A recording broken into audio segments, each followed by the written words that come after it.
Terkadang kita merasa bahwa berbicara demokrasi dan politik di era sekarang kerap dianggap berlebihan atau dianggap topik yang berat. Padahal demokrasi yang kuat itu awal kehidupan politik bernegara yang sehat, jadi perlu untuk terus digaungkan. Demokrasi dan politik nggak bisa dipisahkan ya sobat, ibaratnya gula dan semut. Jadi sering berkaitan. Ibaratnya demokrasi itu adalah bahan makanan, sedangkan politik adalah hasil masakan dari bahan makanan yang diolah. Kalau bahannya bergizi, tentu akan menghasilkan masakan yang sehat. Begitu juga dengan kehidupan kita, demokrasi yang kuat berawal dari rumah, mulai dari budaya musyawarah dalam mengambil kebijakan rumah tangga. Lalu di level masyarakat, budaya demokrasi terlihat dari musyawarah, misalnya pemilihan kepala desa.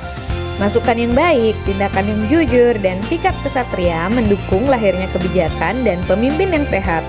Demikian pula demokrasi di level kehidupan bernegara yang kerap berwujud pemilu atau pilkada. Perlu sifat-sifat yang sering kita sebut luber-jurdil agar menghasilkan pemimpin yang baik. Semua orang punya andil untuk menjaga dan memastikan demokrasi tetap tumbuh kuat di masyarakat. Siapapun wajib melakukan pengawasan terhadap proses-prosesnya. Idealisme bertemu rasionalisme akan melahirkan demokrasi yang kita cita-citakan. Bukan berarti ketika berbicara pengawasan demokrasi itu menyoal Bawaslu semata. Kita punya hak yang sama untuk mengawasi praktek demokrasi. Gak perlu jauh-jauh dulu, semua bisa dimulai dari rumah kok. Misalnya kalau adikmu melanggar nggak mau nyapu sebagaimana kesepakatan bersama, laporin aja ke ayah bunda. Nah, nanti kalau udah pede bisa terapin saat pemilu atau pilkada. Kalau ada yang melanggar kayak politik uang, kampanye SARA, atau nyebarin hoax, kamu tinggal lapor ke Bawaslu ya. Lalu ngapain sih harus ngawasin praktek demokrasi kayak pemilu, padahal kan udah ada Bawaslu? Sederhananya begini, Bawaslu hanya punya mata fisik yang jumlahnya 2, jadi penglihatannya terbatas.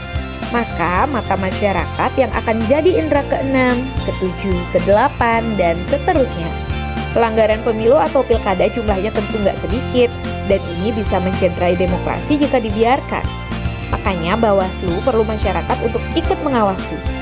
Pengawasan ini sekali lagi bisa dimulai dari rumah ya, dan itu adalah bentuk sederhana pengamalan dalam menjaga demokrasi.